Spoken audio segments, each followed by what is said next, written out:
nuestro primer tema y vamos a comenzar con esto. ¿Ya se ve en pantalla? Sí. Sí, ya se ve. Bien. ¿Qué es una imagen? Si estuvimos juntos el semestre pasado, hablábamos de teoría de los signos y yo les había comentado que no había todavía una teoría de unificar exactamente. No hay muchas teorías, muchos enfoques y esto mismo sucede cuando hablamos de la imagen, ¿no? ¿Qué tenemos? ¿Una teoría única que nos hable de la imagen? Pues no, no hay como una teoría unificada. En este aspecto tenemos muchas posibilidades de estudiarla, también como muchas posibilidades de lo que es una imagen, ¿no? De cómo se genera. ¿Qué es una imagen? Para ustedes, ¿qué es una imagen? ¿Cómo se forma? ¿Qué de pronto se sostiene? ¿Qué me pueden decir? ¿Qué entendemos por una imagen? ¿Quién dice yo? No se amontonen, ¿eh? Me voy a deprimir. Ah. ¿Qué dicen? A ver, cuéntenme. ¿No? Y vaya que es nuestra materia principal. Adelante. ¿Es en chat? Tal vez. Pues es como, pues es más como una representación visual de algo, ¿no? O sea, ya no son como palabras en textos, o sea, ya es como, pues sí, o sea, pues algo captado. Y tiene que ver, sí, y también fíjense que no está del todo vinculada, ¿no? O sea, sí tiene relación, que a veces pues no obedece, no tiene mucho que ver con otro tipo de lenguaje, pero a la vez sí, porque detona, ¿no? Por un lado, es capaz incluso de transmitir cosas que un lenguaje verbal no podría, y por otro lado, no se despega porque también detona eh, justamente esa semántica que puede tener un lenguaje verbal, ¿no? Para que tú comprendas lo que estás viendo. Vas haciendo cadenas y asociándola. Pues una imagen como tal, pues depende, no toda la naturaleza de cada una de ellas es igual. No es lo mismo hablar de las imágenes mentales, por ejemplo, que de la imagen que se obtiene de una fotografía análoga o digital, ¿no? Una un proceso químico, la otra un proceso donde una señal eléctrica se convierte en un dato para generar, bueno, para recolectar información y generar una imagen, ¿no? O lo que se puede producir, les decía yo, cuando hablamos de cuando imaginas, si tú cierras tus ojos, puedes tener la capacidad de acceder a un recuerdo, ¿no? Incluso a veces de tener viva una imagen, ¿no? De como si estuvieras ahí, tal cual, ¿no? A veces incluso las imágenes que habitan en nuestra mente son mejores que la propia realidad. Muchas ocasiones, incluso yo creo que les ha llegado a pasar, que esa representación visual es más valiosa que la que realmente describiría, ¿no?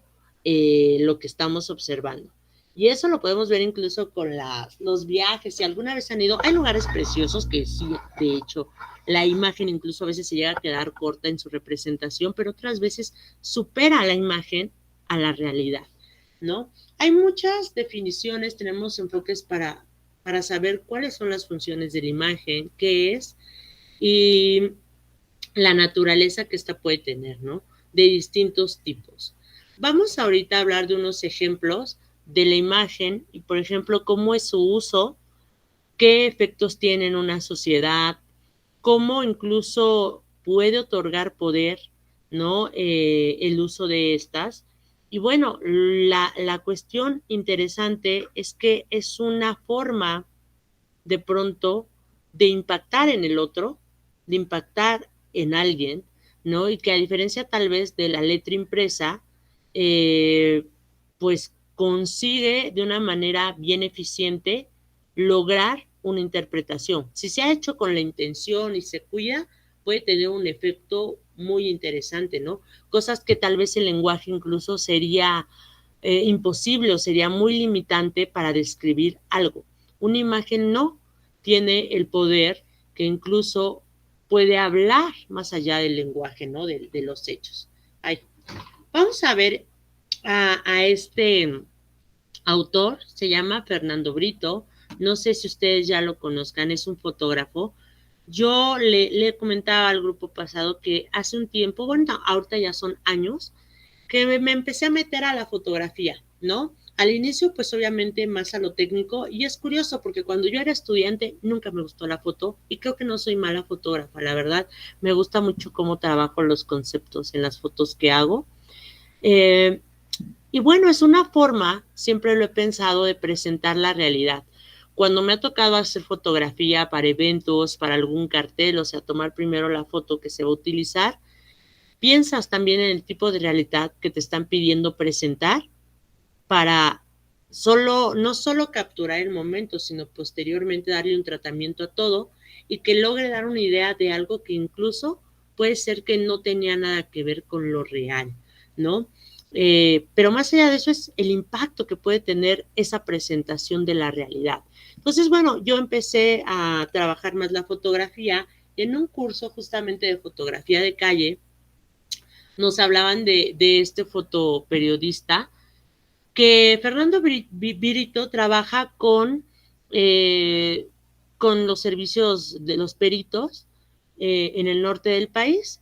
Y él lo que le tocaba es que obviamente cada vez que había alguna defunción, cuando había alguna cuestión donde implicaba justo que alguien hubiera fallecido, pues tenía que ir a registrar, ¿no? Justamente los hechos, a cómo se encontró a la persona, las evidencias, etcétera, ¿no?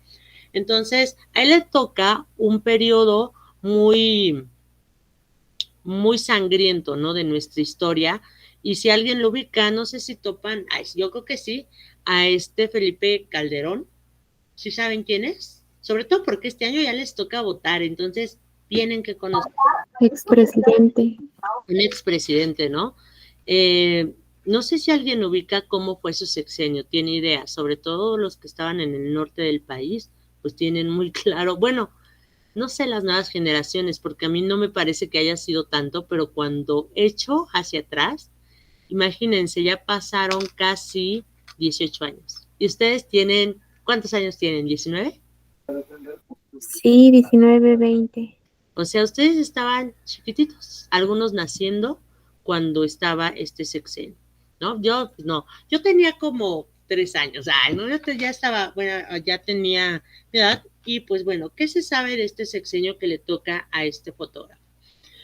Fue una época sumamente sangrienta para el país porque se enfrentaba no tan declarada, pero sí una guerra contra el narco que parecía, ¿no? Dices, obviamente estaban combatiendo que ya no se vendieran ni se de pronto traficara con drogas, pero no, realmente era una batalla muy sangrienta por dos grupos que se estaban peleando la plaza. La plaza es quien maneja ese territorio y quien maneja esa empresa, ¿no? Y en este caso, pues obviamente un país como Estados Unidos, que es uno de los, o sea, nosotros tal vez es por geográficamente nuestra ubicación y que somos vecinos, obviamente es un país que de pronto se presta para ser justo el medio por donde transitan muchas cosas. Y una de ellas, obviamente, son las drogas, porque Estados Unidos es uno de los principales consumidores, ¿no? Y ellos mismos motivan ese consumo. Entonces, bueno, se estaban peleando la plaza, se hablaba de que justo Estados Unidos quería controlar, no quería erradicar, sino querían ellos controlar el tráfico y que pues México los dejara así tranquilamente. Obviamente el gobierno estaba de ese lado y pues los nacionales, por así decirlo, decían, no, pues ¿cómo, no? Nosotros, ¿cómo nos vas a quitar nuestro negocio? Eso derivó en una época sumamente sangrienta, una época que en el norte, a lo mejor la ciudad no lo experimentaba tanto, con tanta, bueno, lo hay todavía, no es algo que no se sepa, pero en aquel momento incluso a nivel internacional lo que se sabía, obviamente nuestros medios no lo iban a decir porque estaban súper compradísimos por el gobierno. Y las imágenes no te decían esa parte, ¿no? Que parecía que estábamos en guerra, o sea, era una guerra que agarraba civiles a todo el mundo, arrasaba, ¿no? Entonces, esto llevó a Fernando Brito a cuestionarse justamente ese momento y el papel que estaban teniendo las imágenes para el hecho de cómo se estaba viviendo una realidad en aquel momento. Y les voy a mostrar parte de su trabajo. He de decirles que él ganó un premio y eso, pues bueno, la verdad que lo hizo bastante visible a los ojos del mundo entero, porque estas son las imágenes que le fue mostrando de sus exposiciones, ¿no? A otros países, a otros estados, para visibilizar una problemática. Pero vamos a observarlas, ¿no? A él le tocaba, les decía, sobre todo en aquel momento, pues era ir a levantar las evidencias de los ejecutados, que eran pan caliente en ese momento, era así como no se daban abasto, y parte del registro era este. Pero quiero que las vean a detalle y ustedes me digan qué encuentran de particular en este tipo de imágenes. ¿Quién dice yo? Era un momento terrible donde eso era lo normal, ¿no? Que llegaran, te sacaran de tu casa, te ejecutaran, que llegaran a rafaguear la plaza, el centro comercial, que llegaran a rafaguear el partido de fútbol, así. Pues eso era el pan de cada día y él estaba allá en Culiacán. Entonces, logran ver todas estas escenas, él las tomó antes de que los peritos pues, levantaran los cuerpos, que levantaran las evidencias, digamos, antes de que incluso se contaminara la escena, ¿no? Pero son muy distintas. ¿Cómo las ven? ¿Cómo las perciben ustedes? ¿Saben la historia? ¿Saben un poquito del contexto? Pero ¿cómo perciben las imágenes que nos presenta este artista? Adelante. Es que yo creo que en esos tiempos como que las fotografías de los fotoperiodistas eran muy tal vez explícitas o cosas así como pues para mostrar la realidad, pero ahorita que puso las imágenes creo que él lo hace, es que no quiero decir como de una forma bonita porque no es bonito, pero sí como que se fija más en cosas más como técnicas de la cámara y la luz y la iluminación y todo eso tal vez. Sí, realmente de hecho sí lo son, o sea, tú la ves y puedes ver el equilibrio, incluso, o sea, yo contándoles, obviamente es un acto violento, todas son fotografías de actos violentos, ¿no? Involucran la muerte de una persona, pero justamente fíjense cómo trabaja ese discurso, ¿no? Es ante un evento que ya de entrada es violento, tú puedes ver la paz, ¿no? En esa foto, el equilibrio, incluso como esta sensación de una composición agradable, porque lo son, realmente no tienen lo grotesco que tendrían imágenes como estas que les voy a mostrar a continuación, que son fotografías de esa misma época, pero de la nota roja, este tipo de imágenes. Vamos a ver el contraste, donde efectivamente, ¿qué encontramos en este tipo de imágenes? Pues el morbo, simplemente presentar el acto violento, pero lamentablemente en esa época, estas imágenes que les estoy mostrando aquí eran el pan nuestro de cada día, ¿no? Era lo que en la televisión tú podías estar escuchando una y otra vez, una y otra vez, una y otra vez. Pareciera que la cuestión era aterrorizar, porque realmente ni siquiera hay reflexión en esa imagen. Tú las ves y te da miedo y dices, híjole, no voy, o híjole, esto está así. Realmente no hay alguna otra intención, ¿no? Y esto, pues, es una de las cuestiones de, pues, que es una imagen, ¿no? Es incluso esa creación o esa permanencia, ya sea por cualquier naturaleza, que te va a llevar a entender algo, que te va a llevar a motivarte en algún sentido. Es algo complejo. Una imagen será justamente esa forma que va a contener un mensaje que busca impactar de cierto modo y presentarte de cierto modo la realidad. Fernando Brito, a diferencia de eso, dice, ok, yo lo que percibo aquí en Culiacán es que en las noticias se normaliza este nivel de agresión, no lo que ustedes veíamos, ¿no? Que tú lo puedes ver, abran el metro y el metro te salpica, ¿no? En cada página, ¿no? Lo que único que se me hace sumamente creativo. ¿Han visto ese periódico del metro? No sé, nadie lo ha visto nunca. sumamente rojo, ¿no? Es sangriento. Me dan risa sus encabezados que son muy creativos, ¿no? Así como que, no sé, se me hacen graciosos, pese a lo lamentable, pero es parte del formato que ellos ocupan para volver atractivo para muchas personas. A muchas personas les agrada justo esa manera que tienen de presentar la información. Pero bueno, en este caso él dice, aquí es normal que un niño esté comprando una paleta y que lleguen y ejecuten a su papá o ejecuten a alguien y ya no lo ven con el terror, simplemente así como de sí. O sea, están normalizando a su vez, dice, los medios de comunicación esa violencia y que incluso la vida no vale, ¿no? O sea, que pues, da lo mismo, no más. Dice, y el problema no se está solucionando. Al contrario, se le está como normalizando a la gente que esto es lo que les tocó y que mientras no se dan, o sea, hay muchos mensajes en lo que sucede en esos actos, en esas imágenes que se quedan plasmadas, ¿no? Y él dice, híjole, esto a mí no me gusta, dice, yo no creo que sea normal que una sociedad normalice estos grados de violencia y que vea normal que haya tantos ejecutados, ¿no? Tantos desaparecidos. Entonces, él piensa justamente cómo exhibir esta realidad, pero sin que te vayas justo a esa idea del morbo, a esa idea de aterrorizarte, sino de mostrar una realidad que te lleve a pensar, oye, qué bonita escena, pero ¿por qué hay una persona muerta? ¿No? ¿Quién era esa persona? ¿Cuál es la realidad que lo llevó a que lo colgaran?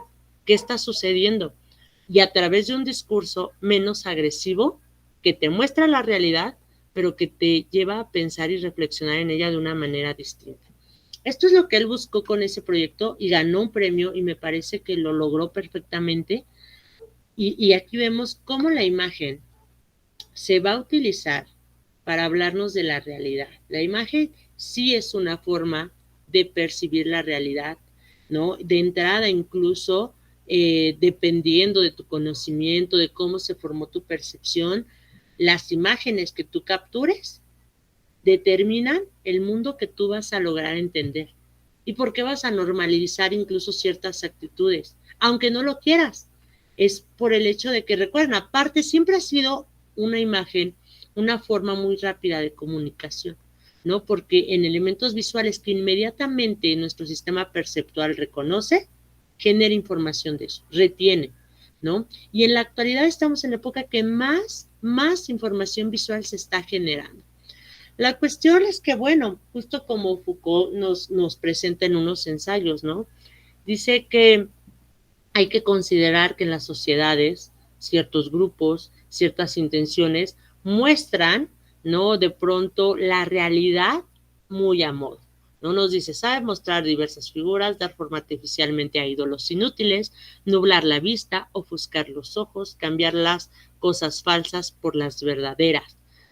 Él hace unos ensayos también de algunas imágenes y dice, lo que llega a suceder a veces es que a través de estos soportes, de estas manifestaciones, pues bueno, nosotros podemos validar incluso la realidad. La realidad tal vez no es esa, pero tú la validas en cierto sentido, ¿no? Y bueno, obviamente, cada forma de poder nos habla de una verdad.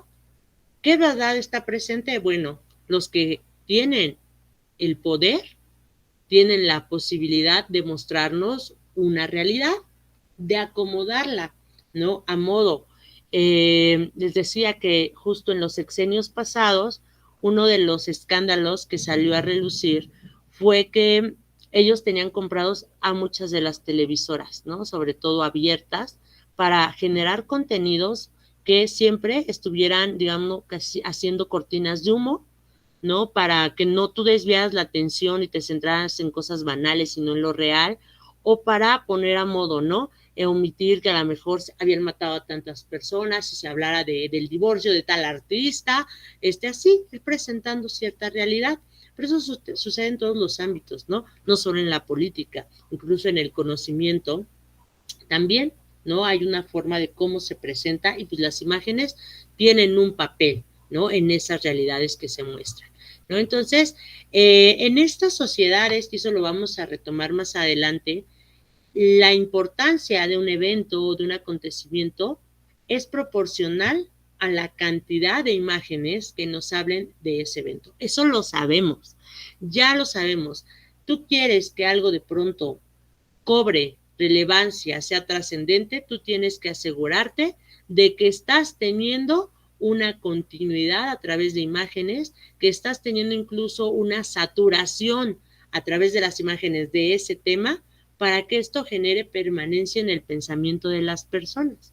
Entonces, una imagen, la verdad, que es, como se darán cuenta, no solo una definición corta, sino que algo que involucra muchos elementos para poder hablar, ¿no? Porque involucra técnicas, contextos, la sociedad, intereses, poder, un montón de cuestiones.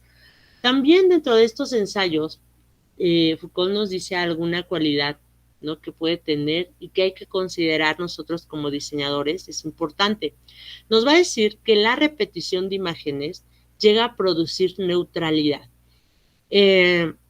Lo que sabemos, y esto yo lo menciono, él no creo que todavía tuviera presente eso cuando escribió esto, es que cuando a nosotros los seres humanos se nos presenta un estímulo y ese estímulo no tiene variaciones y es constante, constante, constante, constante, constante, constante, poco a poco perdemos interés o lo neutralizamos. Algo de lo que nos decía Fernando Brito. Si a ti te muestran estas imágenes una y otra vez, pues está lo mismo, ¿no? Ya estás acostumbrado a que están matando un montón de personas en Palestina y a ti, Israel, se te hace normal, ¿no? O te presentan ciertas imágenes y tú dices, pues eso no es normal, sí, ¿no? Ya no hay como un interés, ¿no? Incluso, pero aparte porque también no solo se produce la neutralidad, sino se cultivan ciertos discursos y se refuerzan con esas imágenes también, ¿no? Ahorita vamos a hablar un poco más de este conflicto y la cuestión, por ejemplo, de las imágenes que nos pueden llegar a nosotros que no vivimos en estos países, ¿no? Esto sucede también. El diseñador, ¿por qué todo el tiempo estamos haciendo propuestas, a lo mejor de temas similares? Pues bueno, también el cerebro siempre va a tender más a poner más atención en temas que de pronto se le presentan novedosos que en aquellos que ya conoce. Eso le aburre de pronto y deja de prestar atención. Esto es algo importante a considerar para el estudio. Ahorita les decía, ya se viene con todo la elección presidencial y aunque tenemos otros candidatos, digamos que por el porcentaje que votarían por ellos realmente no significan. Por aquí está, la verdad es que no, las preferencias por lo que sabemos de las encuestas nos indican que la que está llevándose, que la que posiblemente llegue a ser la presidenta, la primer presidenta de México, ¿quién va a ser? ¿Ustedes qué dicen? Ustedes que ya les toca votar. Hoy vamos a involucrar mucho tema político. ¿Pero quiénes? ¿Han escuchado? Adelante. Según yo es Claudia. Es Claudia, ¿no? Justo hasta hay creo que un eslogan que dice, es Claudia. Entonces, bueno, y ahí tenemos a Xóchitl Gálvez, por si no la conocen. Obviamente Claudia Sheinbaum es morena, y bueno, del partido Morena, y Xóchitl Gálvez es de PRIAN, PRI, PAN, PRD y todos los exiliados del sexenio pasado, ¿no? Y bueno, la verdad es que pensemos la imagen, cómo funciona, Ahorita que van ellas dos para la contienda, les han trabajado una imagen pensando en sus discursos, en su comportamiento, en lo que dicen y lo que proyectan, ¿no? En su lenguaje corporal incluso, que vaya, que quieren, ¿no? O sea, es proyectar. Si bien las dos, digamos que tienen sus características, la imagen para muchas personas que tomarán su elección es quedarse con lo primero que a simple vista ven, ¿no? Puede ser, no lo sé, que alguien se quede con la idea de que Claudia Sheinbaum representa al comunismo, que representa que somos Venezuela, y aunque estos 6 años, porque ya está próximo, bueno, todavía no lo sé, 5 y cacho, han demostrado que no somos Venezuela, que a diferencia de nuestros vecinos en Latinoamérica, en Sudamérica, en Centroamérica, estamos súper bien y que a nivel mundial realmente estamos bien en nuestra economía. Hay gente que se queda con esa idea, ¿no? Porque se le bombardeó tanto con esa idea y en imágenes tanto de que somos Venezuela, del que el país está horrible, que no tienen realmente más que esa información visual, ¿no? Ese bombardeo masivo que tuvieron, pero que realmente no se van a un trasfondo. Y eso no diciendo que sea la mejor opción, pero que no hay una congruencia real, ¿no? Y los va a llevar a tomar una decisión. O en el caso, por ejemplo, de esta Xóchitl Gálvez, ¿no? Con una tradición, con evidencias de que ha sido realmente para beneficio solamente de unos cuantos, leyes que han aprobado, movimientos que han hecho, que realmente su discurso de indígena está bien alejado y disociado, ¿no? No es real, nada más está ocupando esa bandera, pero que pues ha quedado exhibida ante muchos en varios momentos, que no tiene incluso una idea propia.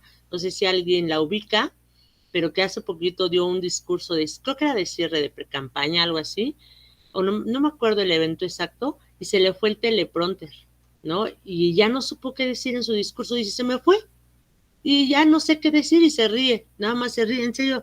Bueno, no lo sé. Alguien que no tiene realmente una idea clara del proyecto de nación que, o sea, por algo quieres llegar a la presidencia, ¿no? Tienes que tener un proyecto de nación y no tienes idea, nada más quiere llegar porque los otros son los malos. Eso es un argumento muy débil, pero vaya que le meten, ¿no? A su imagen, a donde anda y esto, y dices, híjole, un montón de personas que a lo mejor se quedan con esa idea, ¿no? De que ella es indígena, que ella va a velar cuando ha sido de las primeras motivadoras, que realmente dicen, muchos critican los programas sociales. Pues sí, pero ¿por qué no criticaban cuando a ellos les patrocinaban sus viajes y sus necesidades millonarias, ¿no? Cuando ahora pues, la repartición ha caído a la población general, pues bueno, la verdad es que hay cosas que no son lógicas, ¿no? Por ejemplo, una de ellas, ella menciona que no es bueno, ¿no? Darle a adultos mayores, pero la verdad creo que ha tenido ciertas consecuencias buenas. Si lo vemos, los abuelitos, las personas mayores han cobrado nuevamente importancia en la sociedad. ¿Por qué? Por ese recurso económico que reciben. No debería a lo mejor ser lo único, pero los ha traído nuevamente a ser un sector visible, ¿no? Por el valor, si así lo quieren ver, ¿no? Que de pronto ciertos beneficios les ha traído. Entonces, bueno, esos son como el poder de una imagen, se validan en esos discursos e impactan. Otros ejemplos, tenemos el término terrorista, ¿no? Y si ustedes lo escuchan, claro que es algo que de entrada la palabra te sugiere una amenaza, ¿no? Aquí tenemos una entrevista de este grupo terrorista, bueno, de este grupo que de pronto así lo clasifican, este portavoz de Hamas, que hablaba de esto tal cual, ¿no? Dice, debemos eliminar Israel, no nos avergüenza decirlo con toda contundencia. Y le preguntaba, ¿no? El entrevistador, o sea, tú dices que deberíamos aniquilar a la población de Israel, y él le dice, sí, por supuesto. Oigan, esto es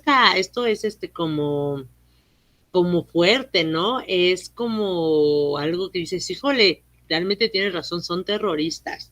Y más porque a nivel mundial, ¿qué información nos llega visualmente? ¿Qué discursos escuchamos que complementan esa realidad que aparentemente conocemos? Si no nos involucramos más, ¿no? Un discurso donde Estados Unidos, por ejemplo, siempre se muestra con una idea de liberador, ¿no? Se muestra con una idea de, ¿sabes qué? Nosotros somos los buenos y cualquier otro que tenga recursos que nos interesan a nosotros, recursos naturales, es el enemigo y es el terrorista. Y que claro que condenan a Hamas, ¿no? Los están condenando por ser terroristas, que no solo amenazan a Israel, sino a la población del mundo entero. Y con ese discurso bombardean a la población a través de imágenes, en este caso, a través de todas las presentaciones que podamos tener, de discursos incluso de odio, de discursos donde deforman la realidad, ¿no? No sé si ustedes sepan qué pasa con este grupo terrorista al cual tienen súper señalado y acorralado de pronto, bueno, lo traen asoleado Estados Unidos. ¿Alguien ubica este conflicto entre Israel y Palestina, que sepan qué pasa. ¿Quién sabe algo? ¿Sí lo ubica o no? Pues sí, ¿no? Que están peleando por el... Bueno, la verdad no sé si esté bien, pero por el territorio o algo así. O bueno, algo como religioso o algo así. Sí, están peleando por el territorio, ¿no? Vino después de la Segunda Guerra Mundial una división, querían colonizar, entraron distintos países, se le entrega el territorio a Israel, a los judíos, considerando la verdad en ese momento que la verdad no había tantos y que era más, había más comunidad musulmana, pero tenían justamente una religión que lo que sabe también más que era un movimiento político, ¿no? Y intentan desplazar. Obviamente otros países extranjeros están en juego también por las riquezas del territorio, lo que hay, y obviamente los musulmanes pues quedan exiliados de sus lugares, ¿no? O sea, tal cual los expulsan de su hogar y a partir de entonces pues ahora ya son ni siquiera ciudadanos de algún lugar, ya son refugiados, ¿no? Ahorita muchos se concentran en Gaza y es donde los están bombardeando. De aquí surge justamente este grupo Hamas que dice, oye, no soy más terrorista de lo que tú eres, porque yo tampoco quiero, o sea, es como la moneda contraria, ¿no? Porque tenemos justamente a un grupo de población que lo que tiene es que está siendo pues masacrado, hay un genocidio que se está viviendo, donde Israel no se cansa de bombardearlos, de matar a un montón de civiles, ¿no? Y bueno, Estados Unidos nos habla de un grupo terrorista, pero no nos habla, o incluso Israel, de que ellos mismos, disfrazados con otro discurso, otro tratamiento incluso visual, si lo pensamos ante lo que se nos presenta en medios, son también, creo que incluso son más terroristas en este momento por lo que han hecho, ¿no? Por toda la masacre, no les importa bombardear hospitales, zonas donde hay civiles con niños, y ya no tienen, o sea, ya los tienen, no tienen a dónde irse, ¿no? Y ya no saben ni siquiera a dónde desplazarse dentro de ese mismo territorio que les queda, y es una cuestión política.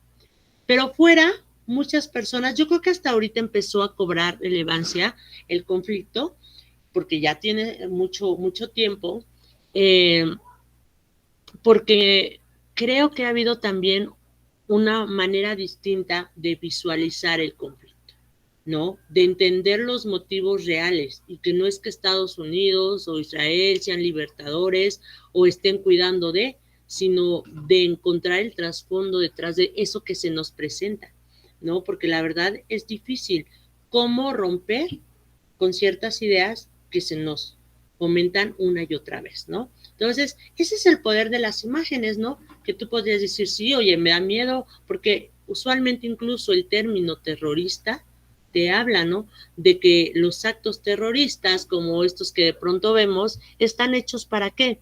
Para que a través de ese acto genere un impacto en ti. En este caso, pensemos, no solamente, en este caso fue una explosión en un tren, no solo es la explosión, los medios toman, hay imágenes, se transmiten una y otra vez y eso genera terror en la población, genera un comportamiento, presentan una realidad, aunque no nos hable del trasfondo, ya se va quedando algo inmediato que te va a condicionar para interactuar en el mundo, ¿no? Entonces, una imagen tiene ese poder, es realmente importante considerar que las imágenes no solo son construcciones, ni son el reflejo de una realidad así pura y objetiva, ¿no? También a través de ellas a veces es fácil manipular, ¿no? Y cuando estamos, o sea, ¿quién no podría negar que lo que veo es tal cual, ¿no? Es la realidad con la que yo convivo día a día. Entonces, esas situaciones en un contexto visual, social, pues a veces damos por hecho que son lo normal, normalizamos, ¿no? Entonces empezamos a pensar que es algo natural, algo que existe y que es necesario, y no nos cuestionamos que detrás de eso que se nos presenta puede haber una realidad totalmente distinta. Y no solamente porque, ay, bueno, ¿por qué no nos detenemos? Sino porque incluso socialmente no hay las condiciones para que se reflexione qué hay más allá de eso que yo estoy experimentando a través, en este caso, de un entorno visual y que pueda hablarme realmente de la relación. Ya lo vimos, como Fernando Brito nos mostraba una realidad de una manera y otros medios lo muestran en otro sentido. Y claro que te lleva a generar percepciones muy distintas, ¿no? Las imágenes, dentro de lo que son y el poder que tienen es eso, transformar la realidad, mostrarlas, apoderarse, ¿no? De ellas y acomodar a modo, ¿no? Están en cierta forma, su participación ayuda a legitimar de pronto poder, ideologías, a cuestiones que acomodan a unos cuantos, no necesariamente a todos, ¿no? ¿Cómo podemos descubrir cómo están funcionando esas imágenes, ¿no? ¿Cómo es que se está dando incluso esa legitimación de una idea, de un poder? Bueno, pues siguiendo como ciertas líneas, ¿no? Cuestionando un poco más, de pronto encontrar a ver cómo se está generando ese discurso visual, qué hay más atrás de eso, no buscar, no tener procedimientos para analizar. Por eso pues es importante también a veces estas teorías, o al menos cuestionarnos, ¿no? Cómo se está generando o cómo se puede generar una imagen, pero con todo lo que involucra una imagen, que no nada más a veces son sus elementos visuales, ¿no? O elementos gráficos, ¿no? También pensar cómo se ejerce de pronto los discursos y el mundo simbólico que retoman para presentar una verdad. Recuerden que cada comunidad genera identidades, tienen características no homogéneas, ¿no? Y a través de las imágenes, pues hay que detenernos también cómo una comunidad entiende al mundo, su mundo simbólico, las influencias que tienen para comportarse de esa forma, y eso nos puede ayudar, por un lado, a entender esas dinámicas en los aspectos visuales y también poder reflejarlas a su vez, ¿no? Esto es algo importante para un diseñador, porque nosotros a la par de que en nuestro día a día como personas, pues tengamos esa conciencia clara del papel que tiene el mundo visual en nosotros y a su vez nosotros cómo alimentamos ese mundo visual, porque de nadie más surge, de nosotros mismos surge lo que se necesita para que nos devuelvan un mensaje. Como diseñadores más, si en nuestro día a día debe de estar presente como diseñadores aún más, ¿qué hay? ¿No? ¿Qué son las necesidades que tiene que tener mi composición? ¿No? ¿Por dónde podría yo llegar? ¿A quién le ayuda este discurso visual que yo genero? La imagen es algo que en milésimas de segundo tiene impacto en nosotros, ¿no? Una imagen no necesita a veces mucho. Si tiene lo adecuado, el impacto visual, emotivo que tiene es tan fuerte que con una interacción entiendes de qué me estás hablando, ¿no? Por eso tenemos que tener muy claro, ¿no? Todo lo que involucra y las funciones que se le puede dar, los tratamientos, y no quedarnos con la idea de que es exactamente una representación de la realidad. No necesariamente, incluso cuando decimos realidad, ¿qué realidad estamos trabajando, ¿no? De cuál estamos hablando. Bueno, esta es un poquito la introducción a estas teorías de la imagen, a la naturaleza que pueden llegar a tener, que vamos a ir viendo en el curso. Espero ahora que también el ejercicio, si no creo que tal vez sea tan complicado, si de pronto pues nos va a llevar a detenernos justo en tal vez no solamente ilustrar un corazón y cosas, sino detenernos a presentar cómo van a presentar, ¿no? Porque a través de ese mapa que se va a quedar de tarea, lo que vamos a hacer es hablar de nosotros mismos, ¿no? Hablar un poco de todo lo que somos y lo que llevamos dentro. No necesariamente en el corazón, sino en el tiempo que hemos estado, cómo podemos ubicarnos, ¿no? Cómo los otros nos pueden ubicar o leer. Entonces, bueno, hasta aquí nos vamos a quedar. ¿Hay alguna duda, alguna pregunta, algún comentario? ¿Todo bien? Un pestañeo. Todo bien, maestra. Bueno, Pues entonces nos vemos el próximo jueves. Suban sus imágenes, las vamos a compartir aquí. Ojalá nos dé tiempo. La verdad es que hay la intención, creo que modifica mucho lo que obtenemos. Más adelante tendremos por ahí un ejercicio también de las emociones y una imagen. Y cuando la imagen no es nada más producto de pronto del inconsciente, sino también logramos trascender y entender de dónde surgen, cambia la intención y cambia el efecto que pueden provocar. Entonces, bueno, vamos a ver qué se obtiene. Les subo al ratito ya lo que se queda para la semana entrante y para dentro de 15 días. Y nos vemos entonces a la 1:10 la próxima semana. ¿Vale? Que tengan bonito fin de semana, que les vaya muy bien el 14. Y pues nos vemos. Les mando un abrazo. Cuídense mucho. Nos vemos. Muchas gracias. Gracias, profesora, cuídese.